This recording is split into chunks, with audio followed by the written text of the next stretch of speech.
Good morning, and it is a beautiful morning. Welcome to what we hope will be both a challenging and extraordinarily interesting session and presentation by Dr. Wendy Chan.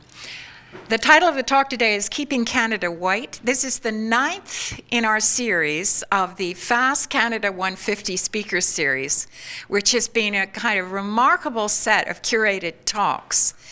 It actually began with a desire on the part of the Faculty of Arts and Social Sciences to be involved in discussions about Canada's retrospective 150 years of history, but also raise important social, political, economic issues going forward for our next 150 years. It's a speaker series which has been in accompaniment with a series of undergraduate FASS 150, 250, 350 courses, and a whole series of other specially mounted courses. This fall, 4 other courses, including the highly conflicted politics of linguistic identities in Canada. So I'm delighted to welcome you to this talk. It's designed to do something simple, and I want to explain how I ran across Wendy's work. FASS is so big that often you don't know your colleagues and what kind of work they do. And I ran across her work in the context of my research around communication and cultural diversity. And I'm particularly interested in ethnic media, and I've done a couple of studies in third language linguistic media communities across Canada. But I ran across this interesting academic article in one of the most important introductory texts to sociology and anthropology in Canada. And I thought, who is this woman? Oh my God, she's my neighbor, I concluded. Excellent introductory article for students in 100-level courses. One of the challenges we have as a university is not only to communicate the value of an arts and social sciences degree, but also to be able to convey the implications of our discipline for making change in thought worlds and in social activism and in practical economic or public policy items in our communities around us. How to convey that today to high school students or other people, mature students interested in coming back, is a growing challenge to us. The way we used to communicate in the past is different. So what we try to do is ask our speakers to speak and pitch at a level which is a 100 level for our students and communities around us, and demonstrate the relevance of their discipline to really important problems today. Well, the politics of racial identity, wedge politics, and further scandals overridden in the United States frequently in political discourse bring us back to the question of immigrant enforcement in an era where people think walls are real in some figment of a president's imagination. I find this quite an interesting time to have an intervention on this, and I'm delighted to have Dr. Chan with us. She is, as you know, an author, together with Dorothy Chun, on racialization, crime, and criminal justice in Canada.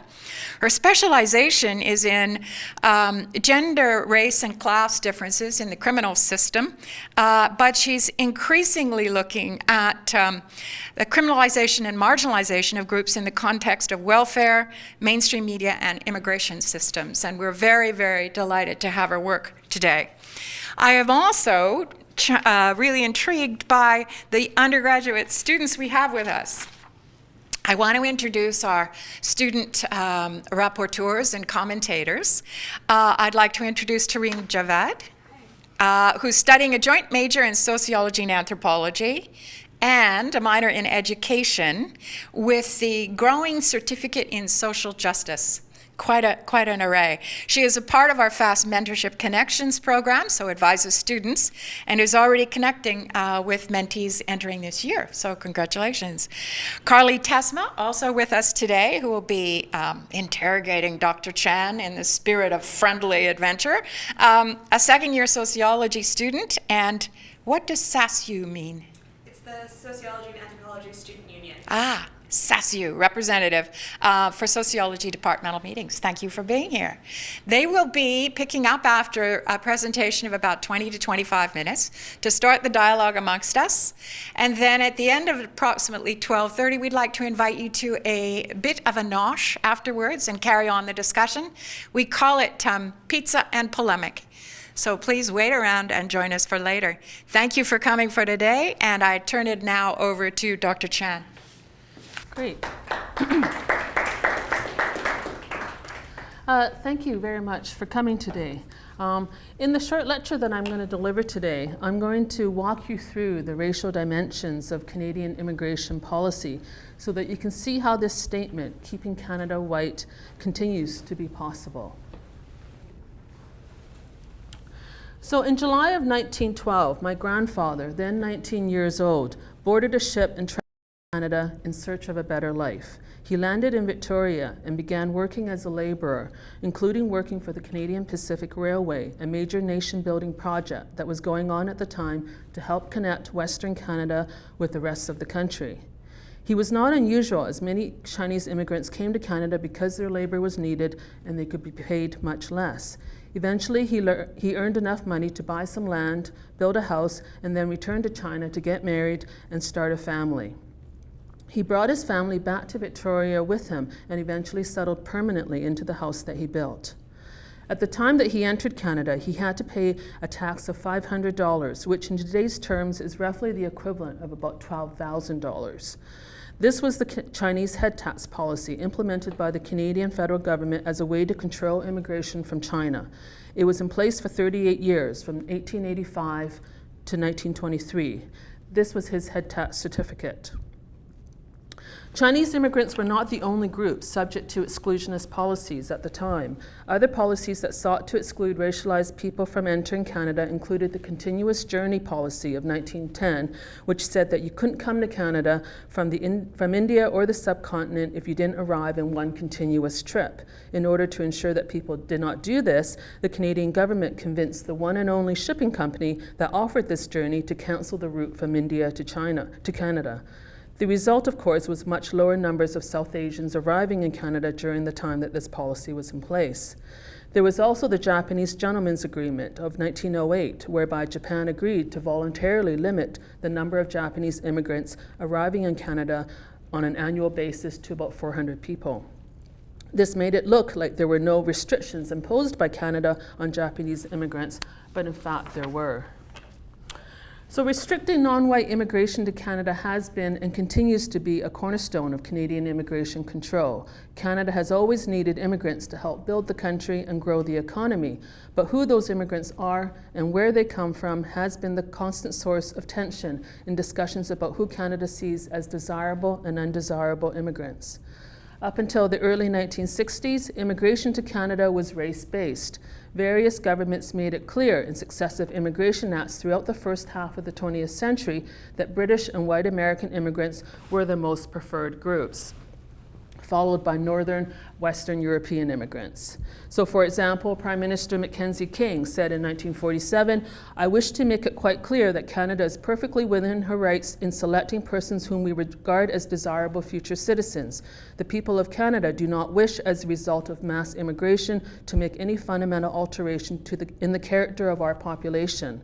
Large-scale immigration from the Orient would change the fundamental composition of the Canadian population." As a result of these sentiments, immigrants from non-preferred countries of Eastern and Southern Europe, the Middle East, and Asia were subject to many policy restrictions. It's important to note, though, that even though the government didn't want so many non-white immigrants here, the reality was actually quite different. Non-white immigrants continued to flow into Canada because there was a huge demand for cheap labor, particularly in the agricultural sector. It was not until 1967, the Immigration Act of 1967, that race-based immigration selection was finally broken, and race or ethnicity was no longer a criteria for entry or for exclusion. Instead, what replaced it was a point system, which is now still in place, that was used to determine suitable candidates for immigration to Canada. The point system ranked independent immigrants according to their age, their education levels, labor skills, language skills, and resources. People with enough points would be allowed in. The implementation of the points system had a tremendous impact on the demographic makeup of Canada because the pattern of immigration changed almost immediately. Before 1967, we had a situation where most immigrants came from Europe or the United States, but by the mid-1970s, the majority of immigrants came from Asia, the Caribbean, Latin America, or Africa. It would be wrong, though, however, to assume that race had been completely erased from immigration control. While we may have discarded overt race-based immigration selection, when you look at how the point system works and where points are allocated, it's clear that the point system is still racialized insofar as it privileges wealthy applicants from English or French-speaking countries in the global north. It's much more likely that applicants from these countries can more easily achieve the points needed, as well as afford all the fees associated with applying to immigrate here. The last time I did the calculation for how much it costs to pay for all the fees, all the exams that one had to do, it added up to thousands and thousands of dollars. Someone from a country in the global south, in Africa, for example, would have a much more difficult time getting the points needed and have the financial resources to pay the fees. Another factor that is often overlooked is that westernized developed countries have more and larger visa offices than undeveloped countries. This means that applications from Europe get processed much more quickly than those from South America. This also helps then to control who gets in and how quickly. Yet despite these restrictions, the flow of non-white immigrants into Canada remains strong. China and India have been consistently at the top of the list of source countries since the 1990s. You can see the latest figures here in this chart provided annually by the Department of Citizenship and Immigration, which shows that around 48% of immigrants to Canada in 2015 were from predominantly non-white countries. In the last 2 decades of the 20th century and into the 21st century, Canada became a truly multi-ethnic and multicultural society. By 2001, there were more than 200 ethnic groups represented in Canada. The liberalization of Canada's immigration policies, the diversification of source countries after 1967, and a major immigration boom in the 1990s all contributed to this change. How then can the claim be made that there is a desire to keep Canada white? After all, more than half of immigrants coming to Canada now are non-white. They make up significant portions of our communities, and there are various pieces of legislation like the Charter of Rights and Freedoms and the Multiculturalism Act that protects the rights of racialized people. As I mentioned at the beginning of my talk today, immigrants are constructed in a number of ways in government discourse, the most enduring being the notion of a desirable versus an undesirable immigrant. Both historically and in the present, this construction has shaped and continues to shape how we think about immigrants and refugees. Who gets labeled desirable and undesirable, good or bad, bogus or genuine, is fueled by racism. You don't have to go very far to see this being played out daily. There are countless stories of people crossing the border, and when you see who's being targeted for secondary screening, the majority always seem to be racialized people, even though there's no evidence to show that racialized people are more likely to break the rules of immigration or pose a danger to Canada. But the perception persists that racialized immigrants are more dangerous, that they are less desirable, that they pose a risk to Canada, that refugees coming to Canada are bogus and not legitimately in danger. All of this has become a common part of the national discourse on immigration. For some, the issue of immigration has become the cause of all of Canada's ills and problems. You think more locally the issue of housing and how that's been tied directly to issues around immigration. And if you want evidence of this, go to a story on immigration in the mainstream media and read the comments section. They often are filled with some of the most hateful racist claims about who immigrants and refugees are. It's been so bad that, in fact, the CBC has now turned off the ability to comment on almost all their immigration-related articles. Racialized people in Canada then continue to endure treatment that tells them that they don't belong here. And here are just a few examples. The top article is a headline talking about a study that was done at U of T where job seekers are required to whiten their name, to use more anglicized names as a way to get employment. The second headline talks about the need to have credentials recognized, a very long-standing problem that immigrants experience insofar as they have the credentials to immigrate, but then they don't have the credentials seemingly to get employment. So we see a situation where new immigrants today have much higher poverty levels than in the past. They also are more likely to be either unemployed or underemployed, right? By underemployed, that means that they are working in jobs that they are overqualified for. We also see the everyday racism that many immigrants endure, such as this flyer that was sent around to some neighborhoods in Richmond last year, saying that the Chinese are taking over. As I said earlier, immigration is used to as a way to be, immigration is blamed for all kinds of problems, including apparently the problem of traffic congestion in Vancouver, right? We also know that there's a lack of resources provided to immigrants trying to settle and integrate into Canada. Take, for example, the lack of access to ESL classes. It's really very much now limited to only those who can pay for the classes. There's also then the portrayal of Muslims as terrorists and this ongoing myth that all Muslims are terrorists. And finally, there's the persistent myth that all refugees coming to Canada are only economic migrants and not real refugees. The latest Immigration Act, the Immigration and Refugee Protection Act of 2002, is all about criminalizing immigrants and refugees on the belief that they pose a significant threat to Canada. This act expanded the enforcement mechanisms. For example, it increased and strengthened the powers of detention. It expanded who was admissible to Canada, making it much more difficult for many groups to get in. It restricted access to appeals on immigration hearings. It created harsher penalties for those who violated immigration laws, and it made it much easier to deport people from Canada. Yet there's no evidence to show that immigrants and refugees need to be managed in this way. Take, for example, the treatment of the 492 Sri Lankan asylum seekers who came to BC on the MV Sunsea in August of 2010. All of the passengers were detained for almost 2 years on government claims that they had links to the Tamil Tigers, a militant organization in Sri Lanka, and were bogus refugees. Yet this eventually proved to be false. The majority of the passengers were eventually released. There was no basis for spending all that money detaining them and treating them in this way. A decade of policy changes by Harper's government has reinforced the message that most immigrants and refugees are undesirable. While in power, the Conservative government's focus was on the belief that Canada needed to be protected, that borders had to be tightened up, migration threats had to be curtailed. This was more important than welcoming and integrating immigrants into the country. It was a very defensive approach and generally mean-spirited. They reinforced the negative perception of immigrants, and they turned refugees into scapegoats for our post-9/11 insecurities in order to justify their restrictive and punitive measures.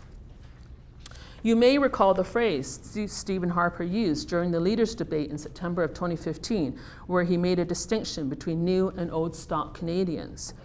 It was a very divisive comment that once again reminded many racialized Canadians, people like my grandfather, that they are not included in this reference to old stock Canadians. Canada, like other states, have always asserted the right to regulate immigration in accordance with our national priorities. The belief is that those within the country should be free to determine who is admitted and who is excluded. Yet the idea that those who have lost out on the birthright lottery should be made to suffer is now being heavily challenged as the number of international migrants leaving their homelands continue to increase to record highs. As the Liberal government tries to find their own way through all these policies and controversies, they now face the added challenge of extremist far-right groups taking on a greater public presence. This will make it more challenging to oppose the negative views of immigrants and immigration and offer a different story about who immigrants and refugees are. It would therefore be premature to argue that race is out of the picture on immigration, either at the level of policy formation or public debate, the impact of which can be seen in this survey done by the CBC and Angus Reid. When asked whether one feels as Canadian as anyone else or whether others see me as Canadian, you can see that visible minorities indicated a smaller number than the general population. So on the question, I feel as Canadian as anybody else, we see 85% as opposed to 89% of the general population. And on the question, others in this country see me as Canadian, 65% as opposed to 74%. Racism remains at the heart of immigration control. When people raise concerns about who should be allowed into Canada, when politicians claim that immigrants should be screened for Canadian values because it's, quote, just common sense, when an immigration minister uses the word barbaric in the title of immigration legislation, when racialized Canadians born here are asked, yes, but where are you really from? All of this reminds us that we still operate from an understanding of the nation that was formed out of explicitly racist immigration policies. We continue to select and classify people's worth and potential to Canada on the basis of race, even when we don't explicitly refer to people by their race. We have to remember that our immigration policy has never been completely selfless or problem-free. In the moments when it's working well, it strikes a relatively good balance between self-interest and humanitarianism, picking the best and brightest on the one hand, while also helping refugees and others in need on the other.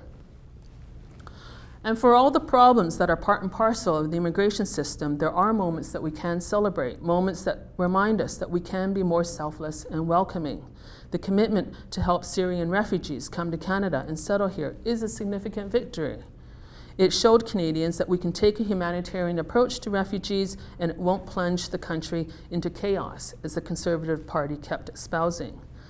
Another victory is the sheer number of people who showed up at the Vancouver City Hall to protest a far-right rally. Thousands and thousands of people reminded everyone that this is not who Canada is and we don't support their racist views.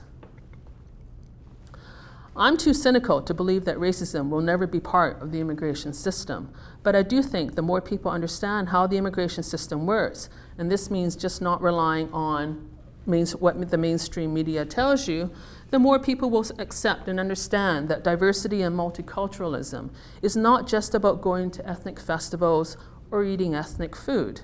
It also means providing resources to create equal opportunities for everyone here. It means getting more people involved in issues that support immigrants and refugees so that we all have the opportunity to have a good life. That, at the end of the day, was all my grandfather wanted. Thank you for listening. Very good.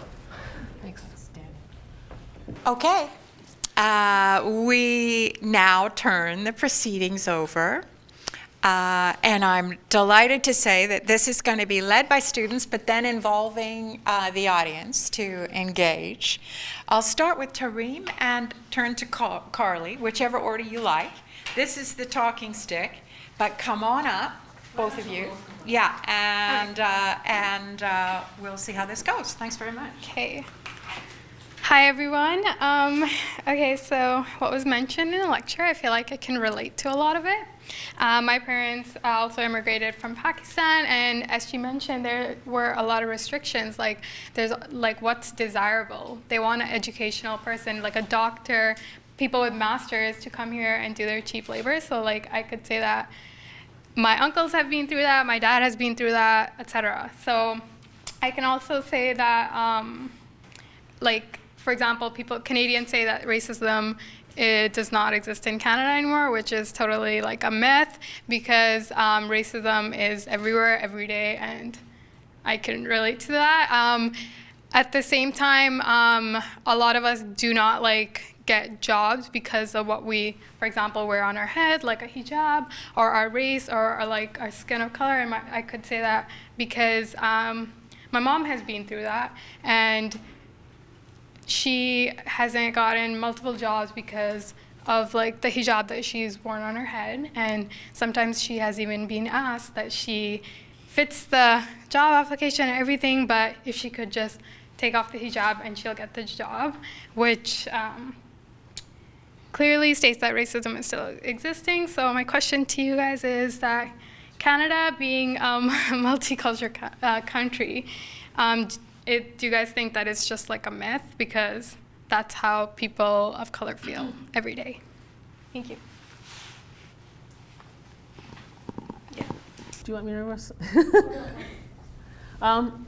It's multiculturalism is going through growing pains right now, right? When the Multiculturalism Act first came into play, there was this idea of unity, right? This idea of bringing diverse groups together to form a multi-ethnic, multicultural sort of identity, right?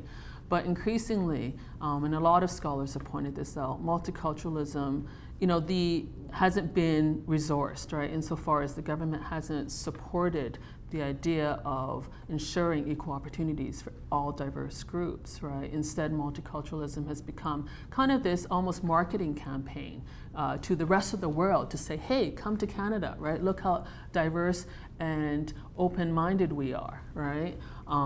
And a number of authors have pointed that out. It's what they refer to as neoliberal multiculturalism, insofar as it's still present, but the form in which it takes, right, doesn't really truly live up to this idea of equality of opportunity, right? That was the original intent of it, right?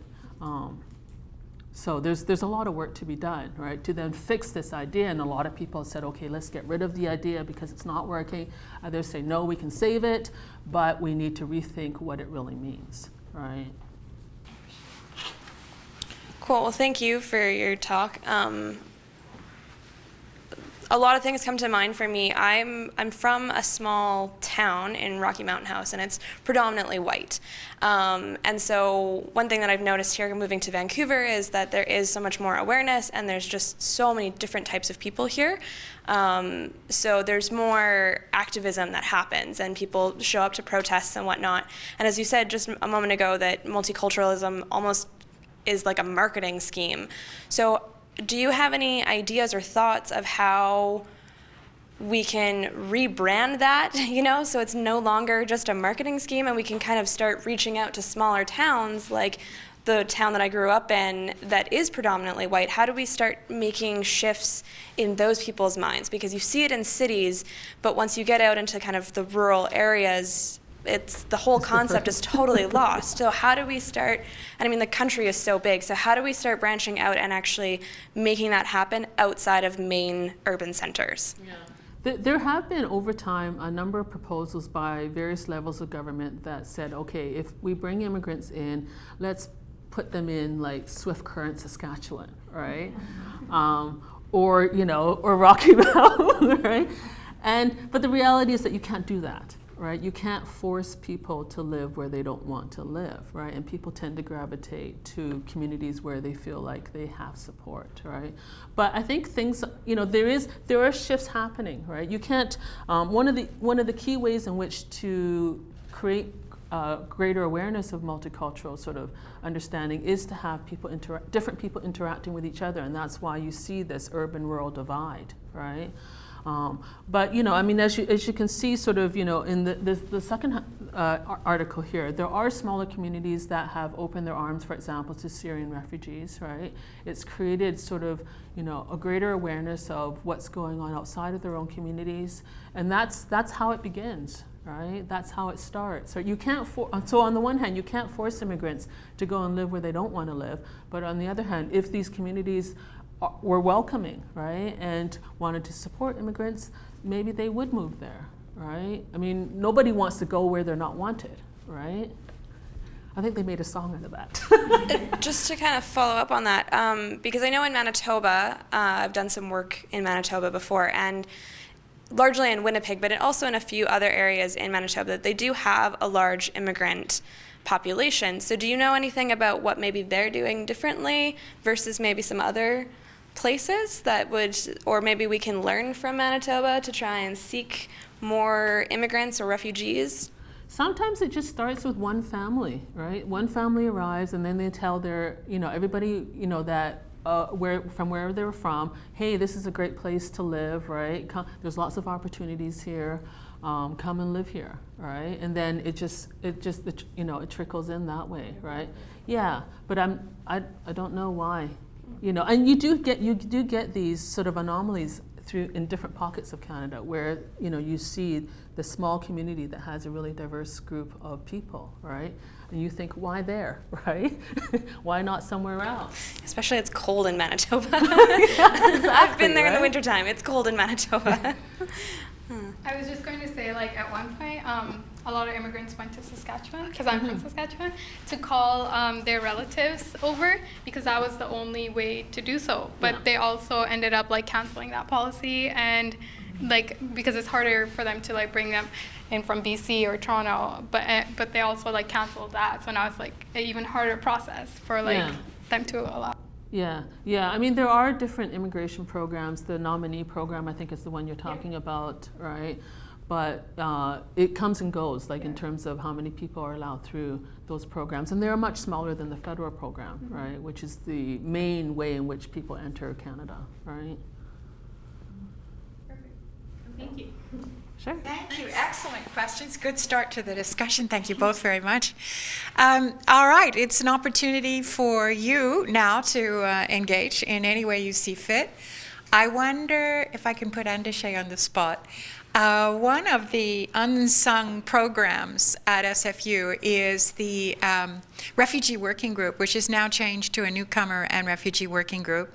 It's the everyday, ordinary task of welcoming and integrating refugees that have come to us at SFU, and I think it's been going for about 18 months now. I just wanted Shea to talk a little bit about an update and perhaps end up with a question with Dr. Chan. Okay. Thanks. Hi everyone, my name is Shea and I'm the coordinator for the Refugee and Newcomer Community Engagement Program at SFU International. So as Catherine was mentioning, last year SFU wanted to have a university-wide response to the refugee crisis and also Canada's commitment to resettling Syrian refugees here in BC and the rest of Canada. So as she mentioned, we created a refugee working group from members, faculty, students, and staff from across the 3 campuses. And over the past year, we have done programming related to student engagement and support, community engagement, and research. And just recently, we have changed this to the Refugee and Newcomer Advisory Committee, focusing on refugee and newcomer issues more broadly. And in regards to a question, so a lot of the work that I do is in regards to community engagement and working to see how to build better connections between different cultures. So I guess in relation to what the other questions were, how do we engage with communities that perhaps do not want to be open to immigration and refugees? How do we engage with those communities that, sorry, what are some steps that we can take to engage with those that do not really want to learn? I'm not sure I have the answers to that, unfortunately. I think those are really good questions, but really tough answers, right? Like, it's really tough to find the right solution.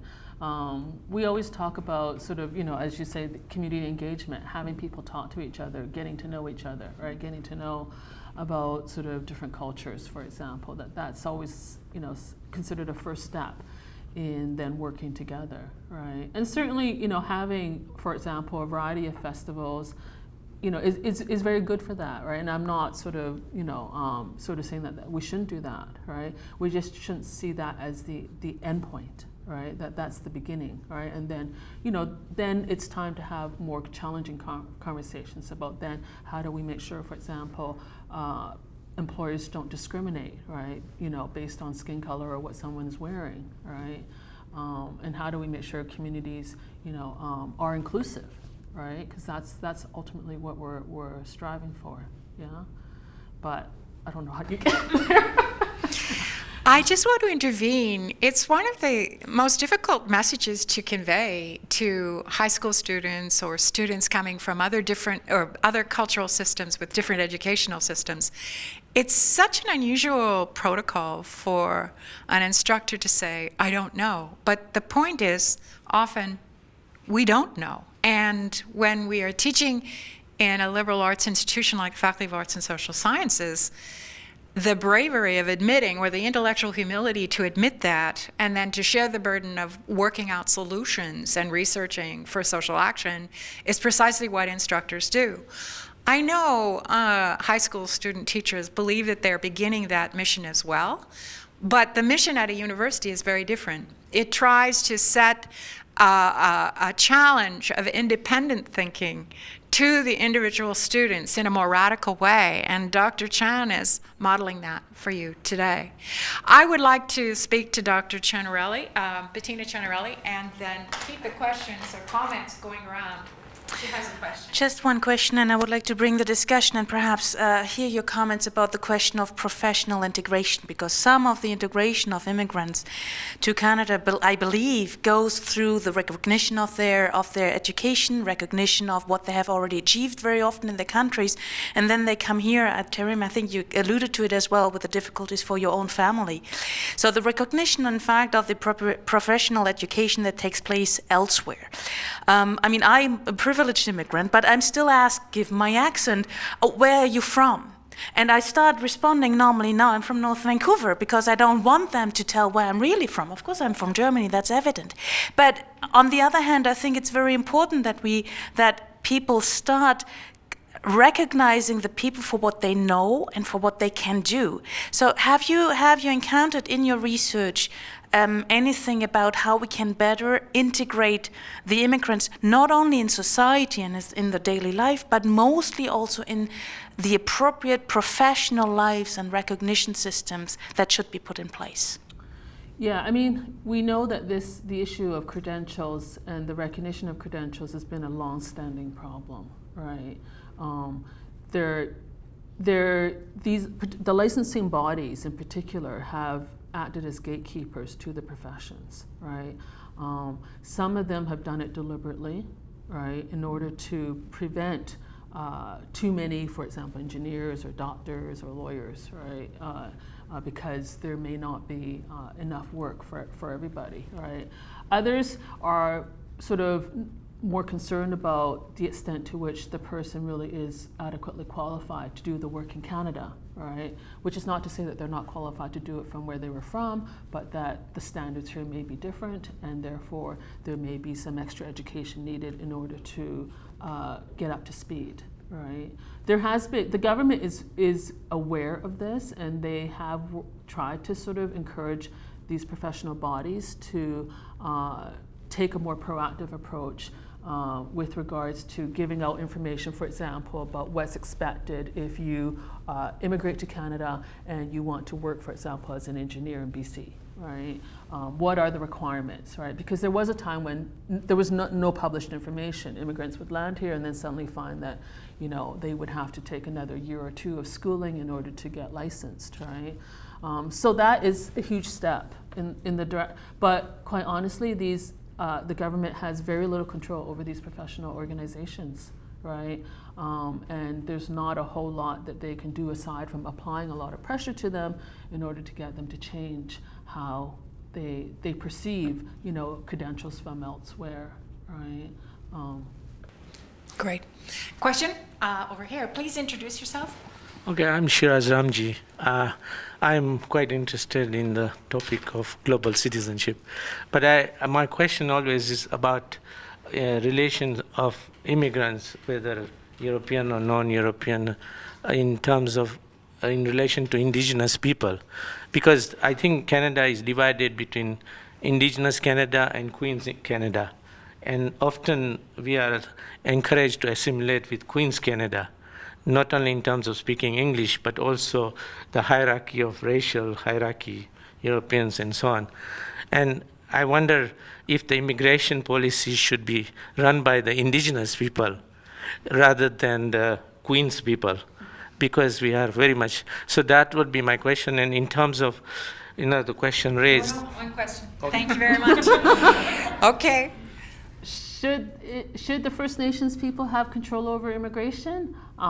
It's a really interesting sort of, you know, question, right? I'm not sure if that would make the system would create a different kind of system, or how the system would be different, right?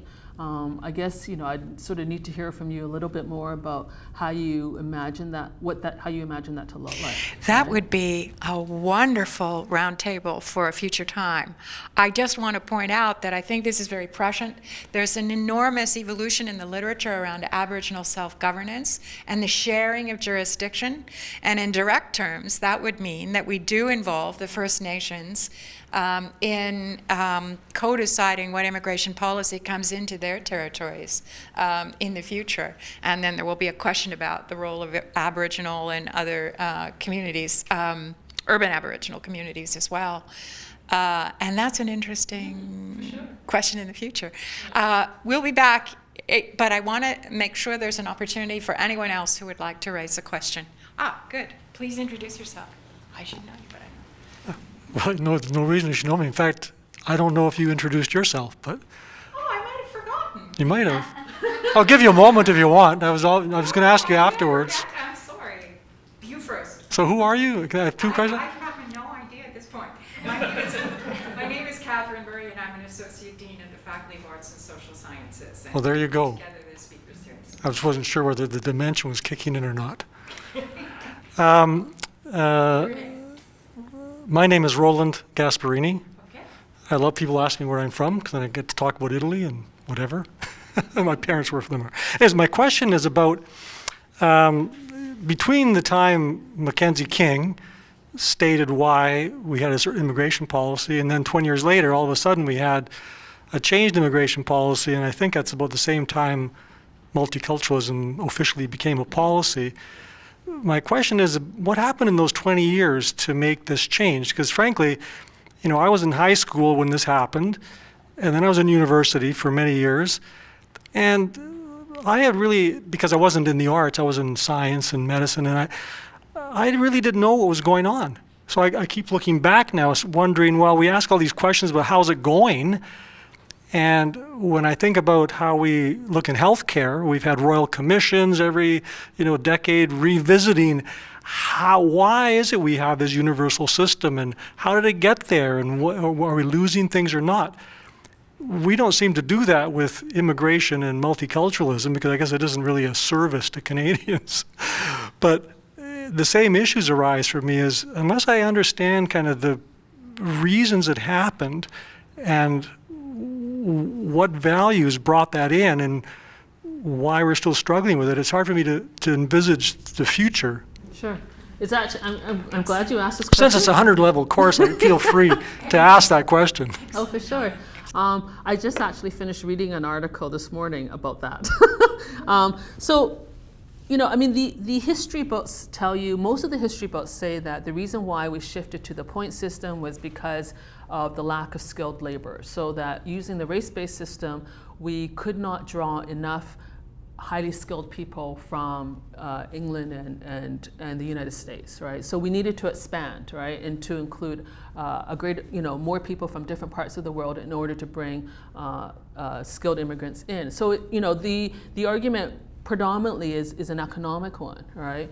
But a lot of people have also pointed out that, well, there was a lot of other things going on at the time, right? You're talking about the end of World War II, the UN Declaration of International Human Rights.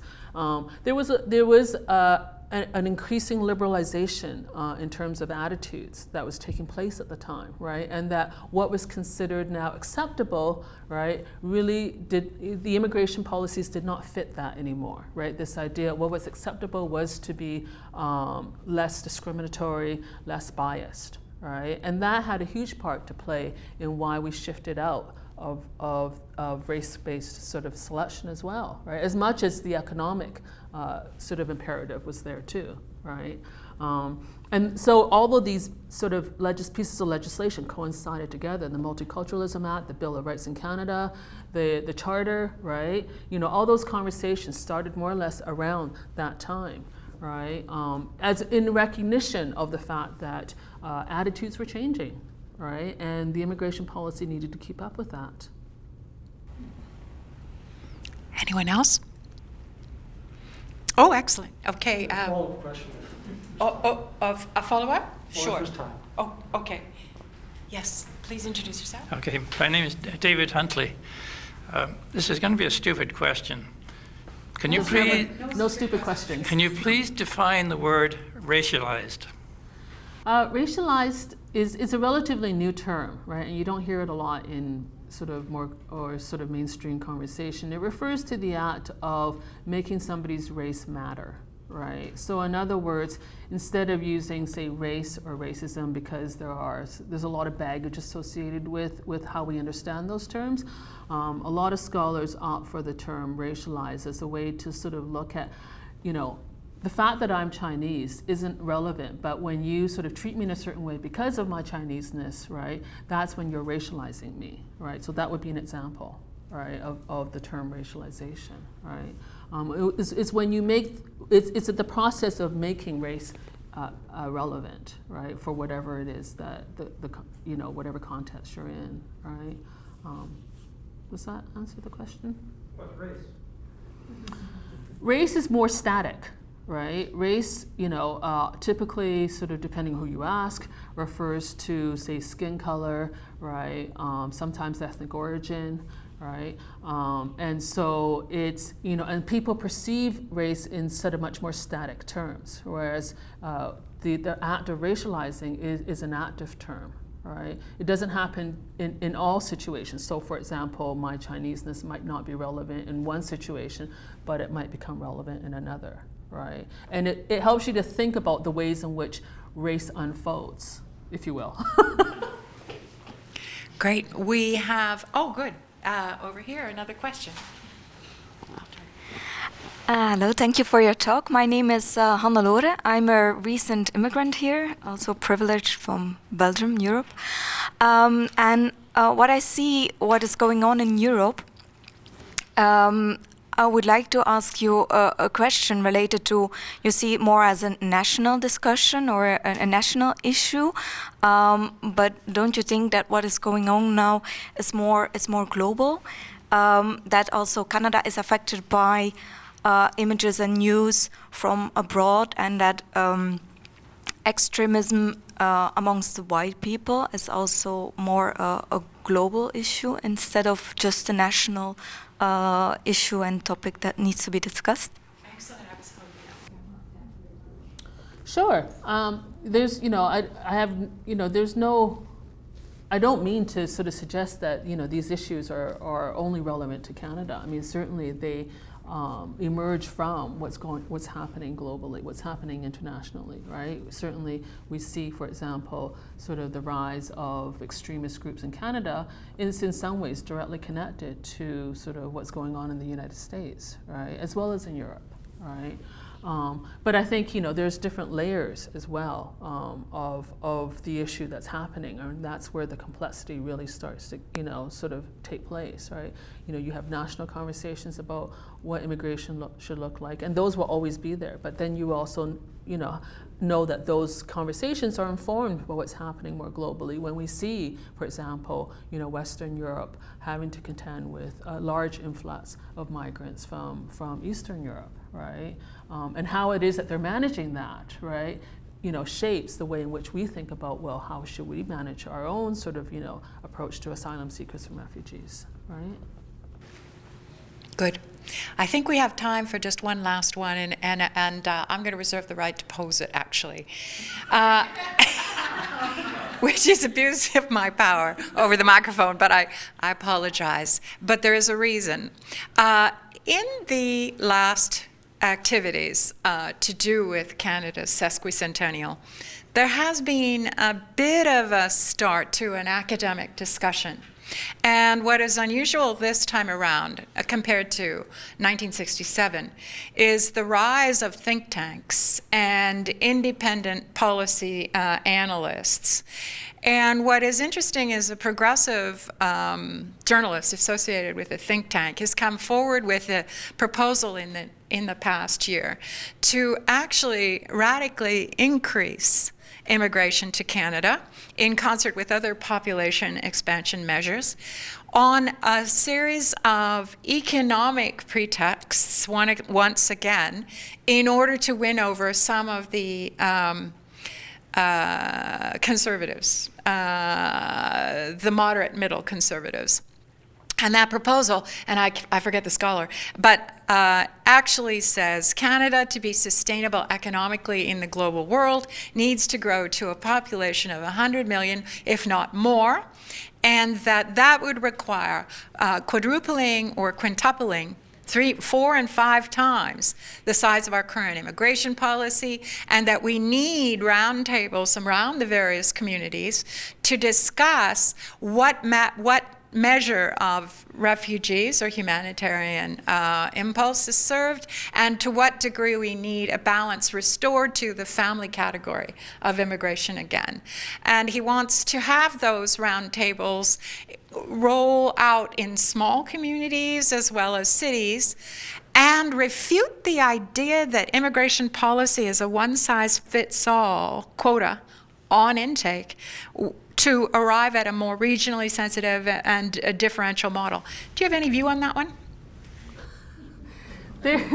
So two things I would say.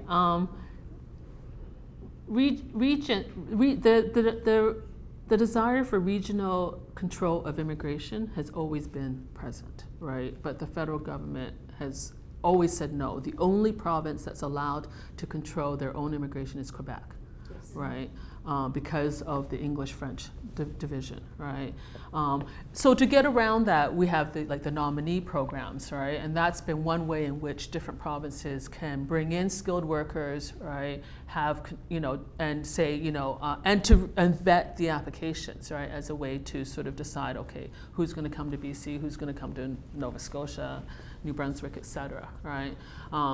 So there's that part of it. The other part of it is that there is this growing but small minority of people globally who have been talking about an open border movement, right? This idea that we have no borders, right? Because why should we protect our privilege just because we were lucky enough to be born here, right? And why would you deny somebody who didn't have as much luck as you did and ended up being born somewhere else the ability and opportunity to come here and make a good life for themselves? Right? What grounds ethically do you have to say that they shouldn't be allowed in, right? And it is gaining quite a lot of traction because we are now witnessing, a historical movement of people worldwide, right? For all kinds of reasons, right? And these people will not stop leaving their homelands and going elsewhere, right? How we deal with it, right?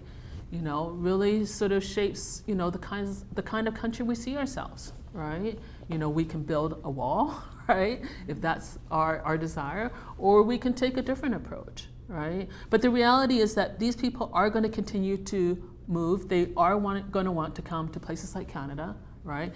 And then it's a question of, okay, well, how do we respond? Right? And so, do we want to spend, half of our GDP sort of preventing people from coming in, or do you think that would be better spent somewhere else, right? Those are tough questions, right? But it's really interesting to see, because when I first started tracking this whole sort of conversation about open borders, it was a very small number of people talking about it, and they were pretty much written off all the time, right? But increasingly, I'm starting to see a lot more people writing about this, right? And it is gaining traction, right? This idea that we live in a world where there are no borders, right?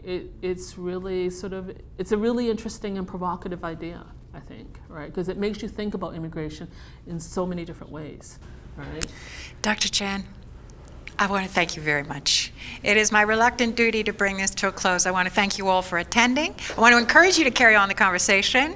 And I do believe there will be some food, which I believe Michelle will be magically having appear outside.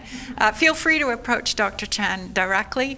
And on behalf of the Faculty of Arts and Social Science and the Dean, who regrets she was unable to be here today, we have a token of our appreciation. That's great. I'm very pleased to say it's a remarkable Indigenous artifact. So I hope that symbolic connection that was raised earlier is left in your mind as well.